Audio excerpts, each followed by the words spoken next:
আসসালামু আলাইকুম। আমি ফারহানা হইরাম সিলেট থাকি কাছে কিংবা দূরে দেশ এবং দেশের বাহিরে যে যেখান থেকে আমার ভিডিওটা দেখরা আশা করি সবাই ভালো আছেন এবং সুস্থ আছেন। আমরা আল্লাহর মতে আলহামদুলিল্লাহ ভালো আছি। সকাল শুরু হয়ে গেছে, তার সাথে সাথে ওই যে ইনিয়ার দুষ্টামিগুলাও কিন্তু শুরু হয়ে গেছে। তো ঘুম থেকে উঠিয়া ওরে কিন্তু আমি হাত মুখ ধোয়াইয়া খাওয়াইয়াও দিলাইছি। তো তারপরে আমরা খাইয়া দিয়া অখন আইছি এলো বিছানা গুছাইতে। আর বিছানা গুছানির সময় তো সবসময় বিছানার উপরে থাকবো, কিন্তু আজকে বিছানার উপরে না, আজকে হইলো জানালার উপরে। তো আমি কোনো রকম টানি টনিয়া নামাইলাম, তো হওয়া যায় না যদি পড়ি যায়। তো জানালার উপরে তাকি নাও পড়লেও ওই যে দেখতে পারে একটা বালতি রাখা, তো একটা আনছি আমি বিছানার চাদর রাখার লাগে, কারণ বিছানার চাদরটা তুলমু। আর বিছানার চাদর তুলতে তুলতে ও ঢুকি গেছে এই বালতির ভিতরে। তো আর কি একটু যদি ওর মুখে আমি খেয়াল না রাখি তাইলে ও কোনো না কোনো খাম বাড়াই লিব। তো দেখতে পারা যে এত বড় বড় আর কি কমলগুলা। তো আসলে আমরা সিলেটে দিই রাতকে না ঠান্ডাও লাগে, আর আমরার বাসাত বিশেষ করে খুবই ঠান্ডা লাগে রাতকে এর লাগিয়া। তো অনেক সময় দেখা যায় যে দিনেও ঠান্ডা লাগে গিয়া ঘুমাইলে, তো ফ্যানটা যদি ফুল স্পিডে ছাড়া থাকে তাইলে কিন্তু ঠান্ডা লাগে গিয়া। তো তারপরে ঘুম থেকে উঠি আবার আমরা ফ্যানটা কমাইয়া ঘুমাই। আর এই যে আমার বিছানার চাদরটা আমি তুলে দিচ্ছি। তো বিছানার চাদর তুলিয়া যারা আর ক্ষমতা ওর না, কারণ নেইয়া উপরে। তো আমি ওর এক সাইড থাকি আর এক সাইড নামাই আর বিছানাটা আমি জারি লিয়ার। আর নামাইও লাভ নাই, দেখা যায় আমি নামাইবার সাথে সাথে ও আবার ফালমারি বিছানার উপরে উঠি যার। আর এতক্ষণ ধরে কিন্তু একটা ব্রাশ হাত লইয়া ও খেলা আইছে। তো ব্রাশটা হইলো টানিসার ব্রাশ করিয়া, আর ব্রাশটা থইতে পারছে না, ও আত্মা কিনেছে গিয়ে জুড়ে খান দিয়া। তো আমিও তানিসারে কইছিলাম যখন খানতে তাইলে হাতও দিয়া রাখো।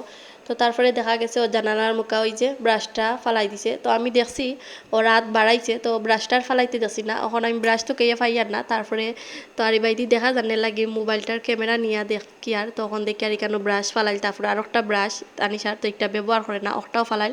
আবার কাপড়ের দুইটা ক্লিপ ফালাইল। তারপরে কেকের প্যাকেট একটা ফালাইল।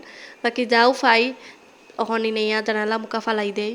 আর বিছানার চাদরটা তুলিয়া ওখানে আমি ভিজিয়ে রাখি দিমু। তো দেখতে পারা নিচে দাগ, তো আসলে প্রতিদিনও মুছা হয়, তাও সাদা যেহেতু টাইসগুলা, তো দেখা যায় কিছু খাইলেও কিন্তু বড়ি যায়। আর ওই মাত্র যেহেতু আমরা চা খাইছি এর লাগি চার দাগ পড়ে রয়েছে। তো একটু পরে আবার গড়টা ঝাড়ু দিয়া মুছা লাগবো। আর আমি এখন কাপড়গুলা ভিজিয়ে রাখি দিয়ার। তো শুক্রবার গেছে মাঝে এর লাগি তানিশার আব্বুর পায়জামা তারপরে পাঞ্জাবি। তো পায়জামাটা যেহেতু সাদা এগুলার রং লাগতে পারে, এর লাগি আমি পায়জামাটা একটু আলাদা করিয়া ভিজিয়ে রাখছি। তো পায়জামাটা ভিজিয়ে আইয়া আমি কিন্তু এখানে বাসনগুলা ধোয়াত লাগি গেছি। আর রাতকে যদি বাসন না ধুই তাইলে কিন্তু এরকমই হয়। তো দেখা যায় কোনো দিন খাইতে খাইতে একটু দেরি হয়ে যায়, তারপরে এই নেইয়াও কাম করতে দেয় না। যদি একটু খান্দাখাটি করে তাইলে কিন্তু আর দোয়া হয় না, একবারে গিয়া ওরে ঘুম পাতানিত লাগি যায়। আর দেখা যায় একবার বিছানার মাঝে ঘুমাই গেলে আর উঠতে বালা লাগে না, উঠিয়া যে কাম কাজ করতাম আটাইয়া রাখতাম একটার বালা লাগে না। তো এখানে আমার বাসনগুলা ধোয়া শেষ। তো দইয়া ওখানে আমি টানটানোর জায়গা মতো আমি টানটানডে পৌঁছাইয়া দিয়ার। তো এখানে সুন্দর করিয়া আমি সবগুলা ঠিক মতো জায়গায় রাখিয়া ওখানে আমি যাইমু গিলো গাছের খান্দাত। আসলে সকালকে এদিকে একটু রোদ ঢুকে এর লাগিয়ে আমি এই যে এক্সট্রা যে আরও দুইটা গাছ আছে, তো এইগুলা তো আর কেন রাখি না, রান্নাঘরে রাখি। তো ওইগুলা আনিয়া এখানের মাঝে রাখি, যেহেতু সকাল করে রোদটা খাইব এর লাগি। তো তারপরে আমি এগুলা নিয়া অন জায়গা মতো রাখি দিমু।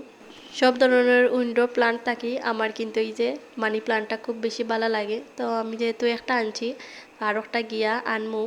আচ্ছা, এতক্ষণ ধরে খারা আমার সাথে আসুন, যদি আমার সাথে তাকিয়া থাকেন তাহলে ছোট্ট একটা লাইক করিয়া কমেন্ট করিয়া জানাইবা।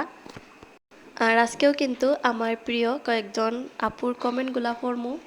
তো সবার প্রথমে জে এফ ব্লগ তাকিয়া আপু কমেন্ট করছেন, মাশাল্লাহ আপু খুব সুন্দর হয়েছে ব্লগটা, অসংখ্য ধন্যবাদ আপু আপনাকে এইরকম একটি সুন্দর কমেন্ট করার জন্য।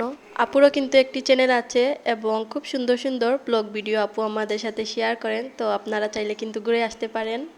এবং বাঙালিয়ানা রান্না বান্না থেকে আপু কমেন্ট করেছেন, মাশাল্লাহ দারুণ ব্লগ ভিডিও, পিঠার রেসিপিটি দারুণ হয়েছে, অসংখ্য ধন্যবাদ আপু আপনাকে।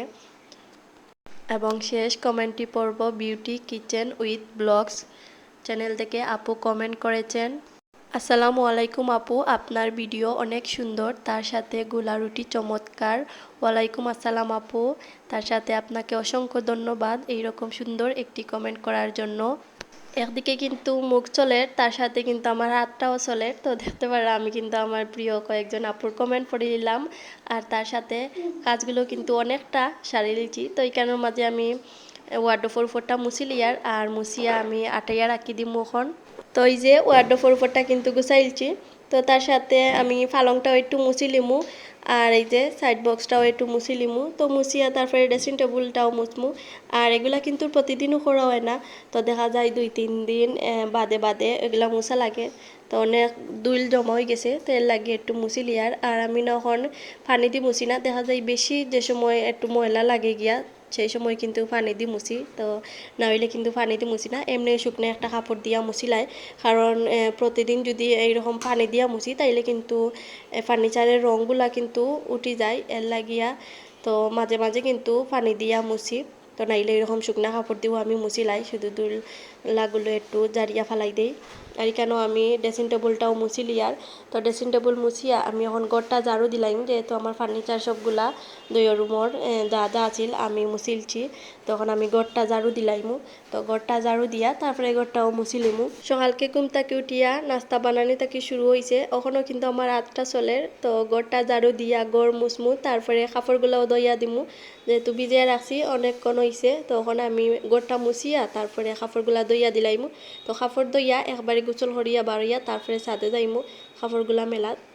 আরেকটা যেহেতু শনিবারের ভিডিও, তো স্কুলও বন্ধ, এর লাগে কিন্তু একটু দেরিতেও ঘুম থেকে উঠছি। তো কালকে থেকে আবার স্কুলও খোলা, তো দেখা যায় স্কুল খুললে যেহেতু আমরা একটু তাড়াতাড়ি ঘুম থেকে উঠে যাই, এর লাগে কিন্তু মাদানকে একটু ঘুমাইতে হয়। আর এখন তো আমরা ঘুম থেকে উঠতে উঠতে 11:30 বাজি যায়, 11টা, তো এর লাগে আর মাদানকে ঘুমানিটা হয় না। তো এই নিয়ে একটু ঘুমায়, তানিশাও কিন্তু ঘুমাইতে চায় না। তো দেখা যায় সন্ধ্যা বাদেও ঘুমাইতে চাই, তো সেই সময়টাতে আমি আর ঘুমাইতে দেই না, একবারে ওরে ফোরানি তাকে তুলিয়া তারপরে ভাত খাওয়াইয়া ঘুম পাতাই।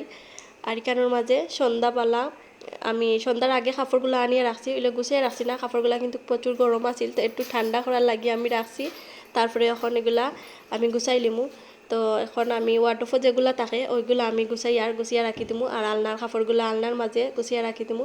তো তারপরে কিন্তু বাড়িতে গেছিলাম গিয়ে, বাড়িতে কি আইছি, আর এই যে মুরগির ডিম, দেশি মুরগির ডিম, এগুলা কিন্তু কিনতেও পাওয়া যায় না আমাদের এলাকাত। তো এর লাগিয়া কি বাড়িত যে সময় মামির মুরগি ডিম দেই তখন আমি আনিলাই। তো আনিয়া ইনিয়ারে খাওয়াই, তানিশারে খাওয়াই, আসলে কিনতে পাওয়া যায় না, এর লাগে একটু খদরগুলা বেশি ওই ডিমের। তো এই কারণের মাঝে ইনিয়ার লাগি একটা ডিম, আর তানিশার আব্বুর লাগি আসর ডিম সিদ্ধ বহাইছি। আর বাড়িতে যেহেতু গেছিলাম সন্ধ্যা বাদে, এর লাগে একবারে রাতকুর খাওয়া দাওয়া শেষ করিয়া আইছি। তো রাত আইতে আইতে কিন্তু 11:30 বাজি গেছে। তো আইয়া আইকানোর মাঝে আমি একটু গড় দোয়ার আটাইছিলাম, তো আটাইয়া আইকানোর মাঝে ডিমগুলা সিদ্ধ দিয়ার। আর আজকে কিন্তু রান্নাঘরটা খুবই অগুছালো, তো একবারে সব কিছু আটাইয়া তারপরে ঘুমাইমু। আজকে আসলাম এই পর্যন্ত, যদি ভালো লাগে তাহলে প্লিজ একটা লাইক এবং কমেন্ট করিয়া যাইবা। আর আপনারা যদি আমার চ্যানেলে নতুন ইয়ে তাহলে সাবস্ক্রাইব করিয়া আমার সাথে থাকতে পারেন। আসসালামু আলাইকুম, আল্লাহ হাফেজ।